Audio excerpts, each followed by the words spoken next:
יום הכיפורים נציין 50 שנים למלחמת יום הכיפורים, ובהוויה היהודית אני רוצה לקרוא לכם מויקרא פרק כ"ה: וקידשתם את שנת 50 שנה וקראתם דרור בארץ לכל יושביה, היא תהיה לכם, ושבתם איש אל אחוזתו ואיש אל משפחתו תשובו. ויש שואלים, האם לא הגיע הזמן לשמות גם את אירועי המלחמה הזאת? הלשון שלי דלה מזו של פרופסור יבלונקה ושל חיים סבתו. אני יותר בהכרה של המשפטן, אבל אני אחסוך מכם את ההמתנה על הסוף ואני אגיד לכם שלא הגיע הזמן להניח את המלחמה הזאת בצד, וקודמיי דיברו הרבה על העבר. אני רוצה להסתכל עם המבט קדימה ולחזור בכל אופן אל העבר, אל אותה ישיבה של 7 באוקטובר 1973 בצהריים, כשמשה דיין חוזר מסיני. אני לא יודע אם באותה ישיבה בדיוק או בהתייעצות שלאחר מכן הוא פתח את הדלת והציע להפעיל את ברירת שמשון המפורסמת, יש עדות לזה, וגולדה מאיר פסלה את זה מיד על הסף. ברירת שמשון, השימוש במה שיש לנו במפעל הטקסטיל בדימונה, וחזר איש שבור, והתפתח ויכוח בין השר נתן פלד ממפ"ם לבין גולדה מאיר. הוא קבל על כך שהוא לא הזמן להתייעצות ביום שישי, ובסוף הוא קבל על זה שחלק מהמידע שהיה ברשות ההנהגה לא הועבר למעורבים בדבר. אחד הדברים הבולטים, אני אזכיר פה דוגמאות, אחד הדברים הבולטים שלא הועבר לכל המערכת היה המסר שהעביר המלך חוסיין ב-25 בספטמבר 1973 לגולדה מאיר. בצד השני של החדר ישב ז'יז'י קנג'ור, קשה לי לבטא את השם, קצין מודיעין שאמר הולכת להיות מלחמה, אבל פסלו את התזה שלו. וגולדה מאיר שואלת בסוף הוויכוח את נתן פלד, אתה רוצה ועדת חקירה? וככה הייתי אומר שמבלי דעת יצאה ועדת אגרנט לדרך, משום שהיה ברור שאי אפשר לעבור את מה שקרה בלי חקירה. אם יש שתי מילים שנצרבו בתודעה שלנו, אני חושב, של העם הזה, אחרי מלחמת יום הכיפורים, אני חושב שהמילה אחת היא המחדל, המילה מחדל, ואת הביטוי למילה המחדל נתנו 7 עיתונאים מ7 עיתונים נפרדים בעריכת שייקה בן פורת מידיעות אחרונות, בספר המחדל, לדעתי הספר הראשון שיצא על מלחמת יום הכיפורים, איפשהו בנובמבר או דצמבר 73, והמילה השנייה היא ועדת אגרנט. מי שמדבר על מלחמת יום הכיפורים לא רק ברוח הדברים שהרב סבתו הזכיר פה, והייתה לי הזכות לפני שבוע לשבת ליד אורי אור, המח"ט, ולשמוע קצת על החטיבה,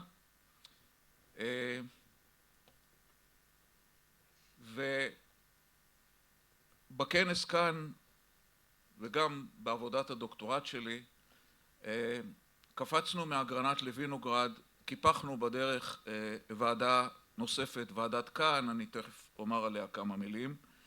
ולכן כשאני אדבר על ועדות החקירה האלה, המבט שלי הוא לא רק אל העבר, הוא לא רק אל הכשלים המודיעיניים, האגמיים, האחרים שהתגלו במערכות האלה, אלא על העובדה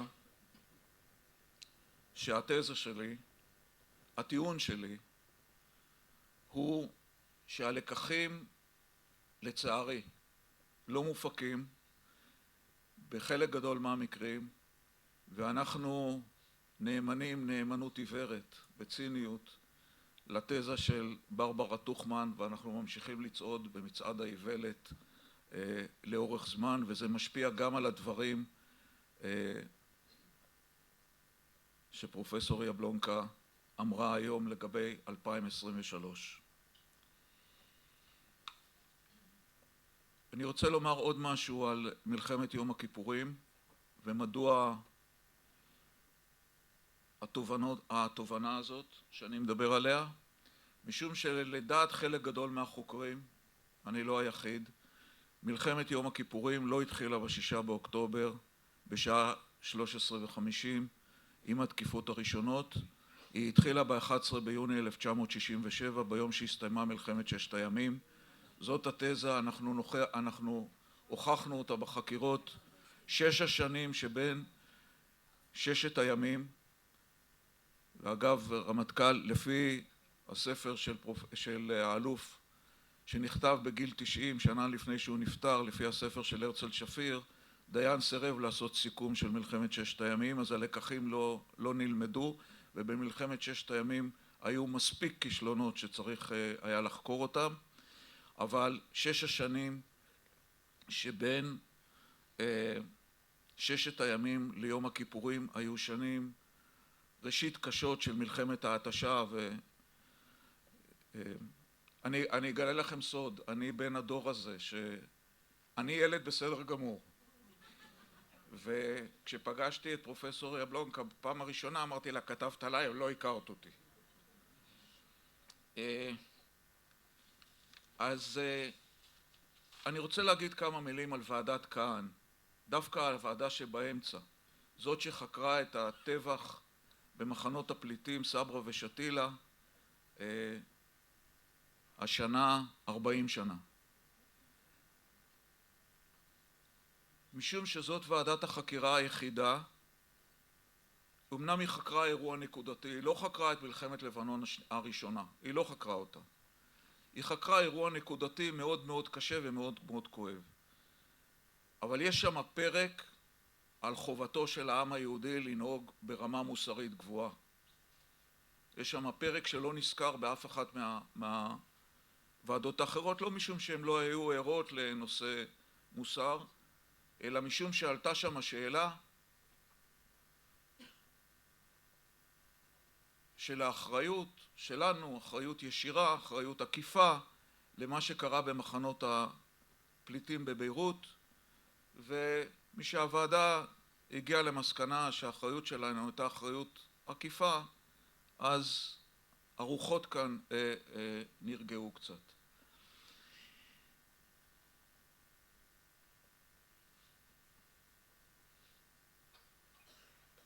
ועדת אגרנט הוקמה ב-18 בנובמבר 1973. את ההצעה להקים את הוועדה, את השמות של חברי הוועדה, זה פעם שנייה על תאריך של נובמבר 73. ועדת אגרנט הוקמה ב-18 בנובמבר 73, 24 ימים אחרי שהסתיימה הלחימה בחזית המצרית, ומה שהזכיר הרב סבתו, את הגיוס הנוסף של 679, היה בגלל מלחמת ההתשה עם הסורים, שהסתיימה ב-31 במאי 1974. בבקשה?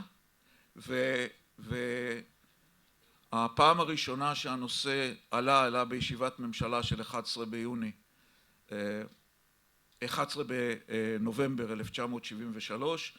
ב-13 בנובמבר בכנסת אמר אלימלך רימלט, המדינה, צה"ל ניצח, המדינה הפסידה, ובגין כבר הייתה לו את התשובה, למה לא גייסתם את המילואים ולמה לא קירבתם את הכלים. את השמות של חברי הוועדה באופן מפתיע העלה בפעם הראשונה עיתונאי בשם אורי אבנרי, עורך העולם הזה, שלימים היה המבקר הגדול ביותר של הוועדה, אבל הוא הציע את השמות. זה השם עלה לפני, לגולדה מאיר היו שמות אחרים שלא התקבלו בסוף. הוועדה כללה את נשיא בית המשפט העליון, השופט אגרנט, ממלא מקומו השופט לנדוי, ומבקר המדינה יצחק נבנצל, ושני רמטכ"לים, יגאל ידין וחיים לסקוב. ויש מה להגיד על כל אחד מחברי הוועדה, אבל לא ניכנס לתובנה הזאת. 33 שנים 32 שנים אחרי זה, אחרי מלחמת לבנון השנייה, הוקמה ועדת וינוגרד. לכאורה נטען בהתחלה, ועדת וינוגרד, להבדיל, אולי נאמר פה משהו משפטי קודם, ועדת אגרנט הוקמה לפי חוק ועדות חקירה, מי שמינה את חברי הוועדה היה נשיא בית המשפט העליון השופט אגרנט, שמינה את עצמו ואת ממלא מקומו ואת החברים האחרים. המנדט שלה היה מנדט רחב, היא התבקשה לבדוק את הגורמים, שימו לב למילים, האזרחיים והצבאיים בימים שקדמו למלחמה. היה ניסיון בממשלה להוריד את המילה אזרחיים, גולדה לא הסכימה, ו32 שנים אחרי זה, ספטמבר 2006, מקים אהוד אולמרט את ועדת וינוגרד, לפי חוק הממשלה, ועדת בדיקה ממשלתית, שהממשלה ממנה את חבריה, והוא מינה לעמוד בראשה את השופט וינוגרד, את הפרופסורים רות גביזון ויחזקאל דרור, ואת אנשי הצבא מנחם עינן ודוקטור חיים נדל. עכשיו הייתה טענה, ראש הממשלה, הוא ניסה ועדות אחרות, זה לא הלך לו, ראש הממשלה ממנה את הוועדה, יהיו לו הנחות. אז את זה אמרו אנשים שלא זכו להופיע בפני וינוגרד, אני זכיתי, הנחות הוא לא נתן לאף אחד, לא במשפט ולא במקומות אחרים, והמנדט שניתן לוועדה הזאת היה המנדט הרחב ביותר שניתן אי פעם לוועדת חקירה בישראל.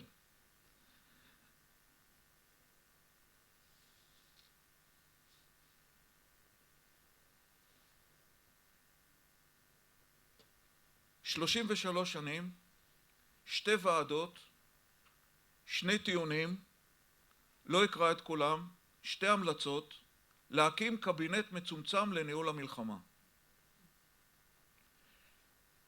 למי שמכיר, חברים, דוקטור וינוגרד לא העתיק מאגרנט. הוא לא האיש.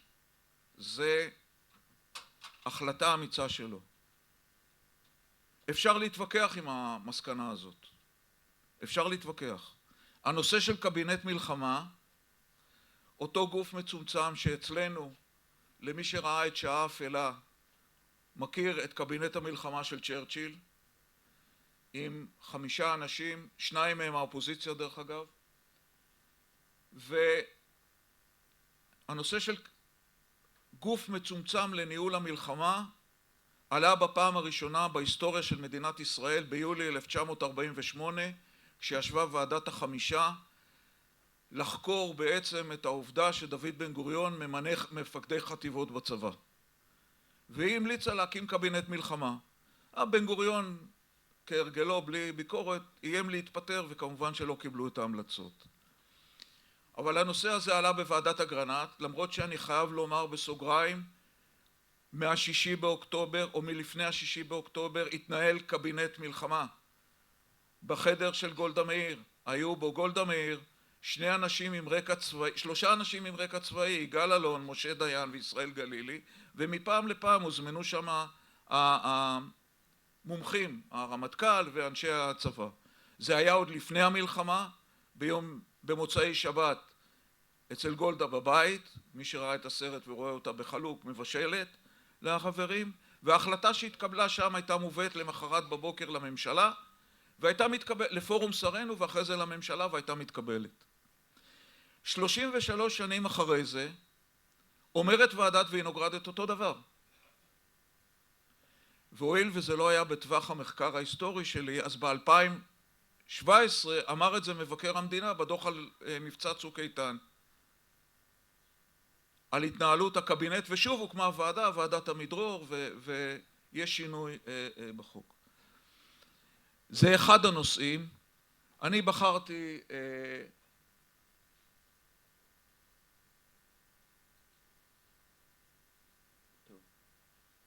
בחרתי במחקר שלי מספר מקרי בוחן. אני לא אעמוד על כולם. מספר מקרי בוחן כמו הצורך למנות יועץ מדיני לראש הממשלה, העובדה שאין פלורליזם מחשבתי בין הכוחות שמרכיבים את המערכת.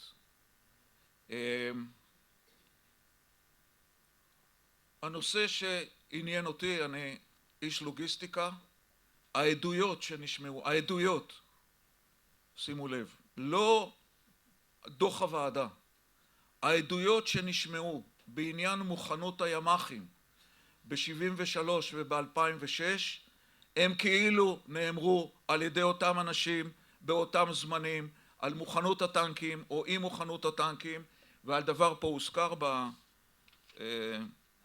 בהזמנה למטה, הוזכר שמו של טוביה רביב, מפקד חטיבה 600 במלחמת יום הכיפורים. טוביה רביב מעיד על כך שקיצצו לו את הנגדים ולכן רק 50% מהטנקים עברו ביקורות, וחלפו 33 שנים ובדיוק אותו דבר, הדברים לא השתנו. הטיעון העיקרי שלי, ולכן אני חושב שצריך להמשיך לחקור, הוא שכשוועדות חקירה עורפות ראשים, הציבור מסתפק בזה והמסקנות המהותיות לא מעניינות אף אחד, או לא מעניינות כמעט אף אחד. וכאשר האחראים משלמים את המחיר והולכים הביתה, הציבור נרגע. והדוגמה הטובה ביותר היא ועדת אגרנט. ועדת אגרנט פרסמה את הדוח הראשון שלה ב-1 באפריל 1974. הסיפור המצמרר הוא שדדו לקח את הדוח, נסע למלון המלך דוד, השאיר את האקדח שלו אצל הנהג, ועלה לקרוא את הדוח, והלך לגולדה למחרת ואמר לה, אני מבין שאני צריך להתפטר. היא אמרה לו כן. בעקבות דוח אגרנט הלכו הביתה דדו, אלי זעירה, ראש אמ"ן, גורודיש, מפקד פיקוד הדרום, ועוד שני קצינים מאמ"ן, דוד גדליה ויונה בנדמן, סיימו את תפקידם. לקח בדיוק 10 ימים של מחאה, פרופסור מנקר. שם כבר הייתי משוחרר. 10 ימים כבר היו 25,000 בגבעה וגולדה הלכה הביתה. אינני יכולה עוד. ועדת אגרנט פרסמה עוד 2 דוחות, 5 כרכים, 1,500 עמודים, איש לא קרא אותם. לא התקיים בהם דיון. אם מישהו יראה לי דיון בממשלה, ועדת השרים לביטחון, ועדת החוץ והביטחון של הכנסת, צה"ל, שהתקיים דיון בשני הדוחות האלה, אני לא מצאתי. התפיסה, רבין בכלל לא האמין בדוח אגרנט. כבר ב1 באפריל הוא שאל את היועץ המשפטי לממשלה אם אפשר להחזיר את הדוח חזרה לוועדה, כי הוא חשב שהיא עשתה חוסר צדק עם הדרג הצבאי. ומי שמונה לרמטכ"ל, מוטה גור, ומי שמונה כראש אמ"ן, שלמה גזית, החליטו בראייה, אפשר להתווכח עליה, לשחרר את הצבא ממה שנקרא תסמונת אגרנט.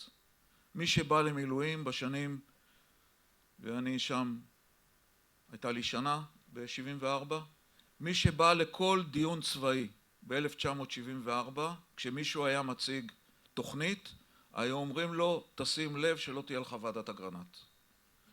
ולכן, במידה כזו או אחרת, מסקנותיה של ועדת אגרנט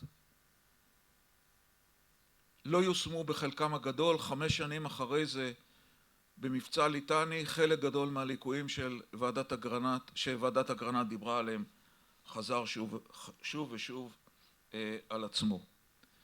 ו33 שנים אחרי זה, אבל האחראים הלכו הביתה.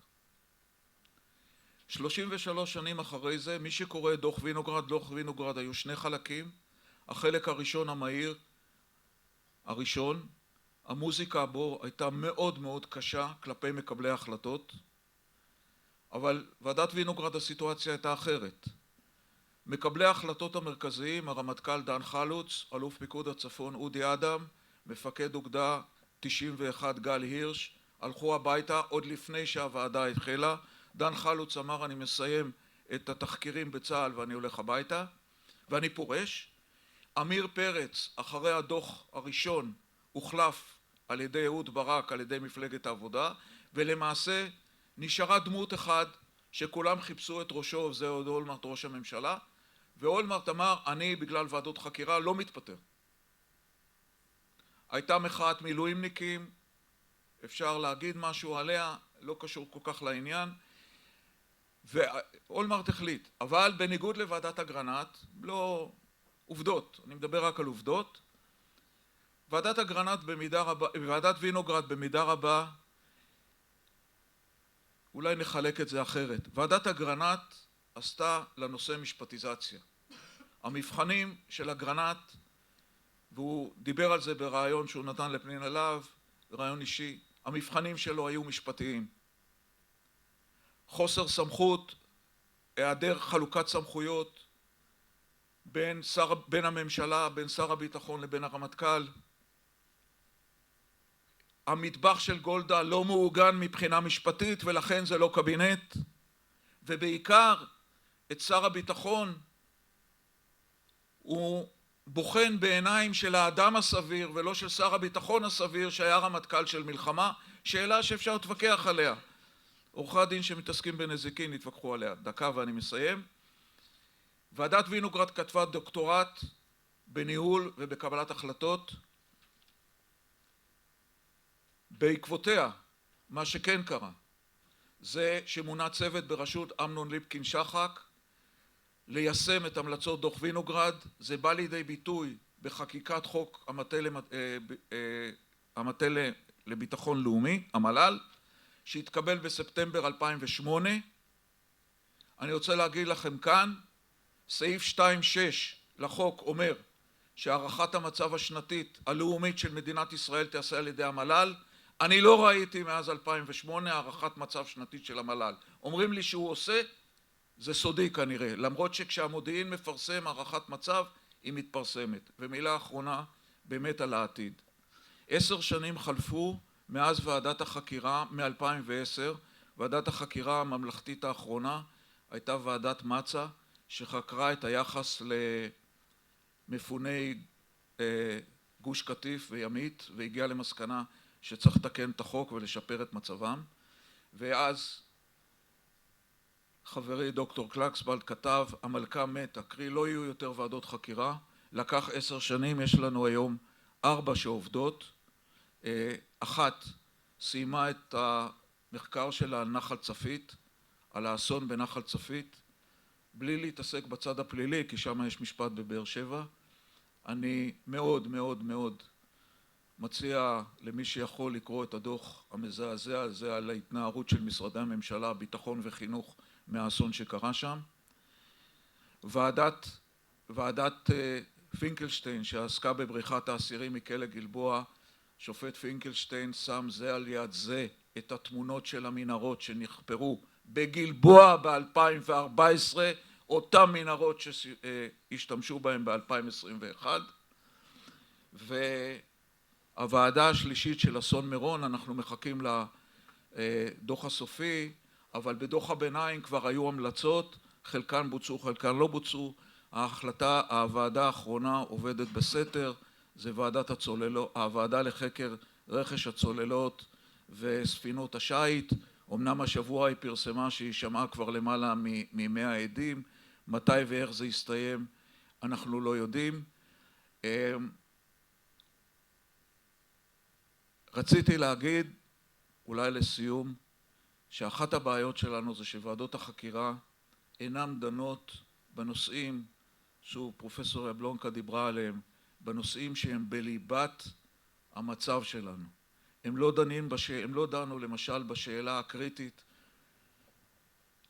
האם בעקבות מלחמת 6 הימים שינינו את תפיסת הביטחון הלאומי שלנו ולקחנו בחשבון את העובדה שזו מלחמה אחרת, בתנאים אחרים, לחלוטין, וכנראה שלא, דוקטור נדל, חבר ועדת אגרנט, כתב על זה את הדוקטורט שלו, והאם אחרי אגרנט ואחרי וינוגרד למדנו, שינינו תפיסת הביטחון שלנו, ואנחנו יודעים שאנחנו נלחמים היום מול אויבים אחרים, בתנאים אחרים, במקומות אחרים, או כמי שאומר לידל הרד הבריטי, האם אנחנו לומדים מההיסטוריה? אני לא בטוח. תודה רבה.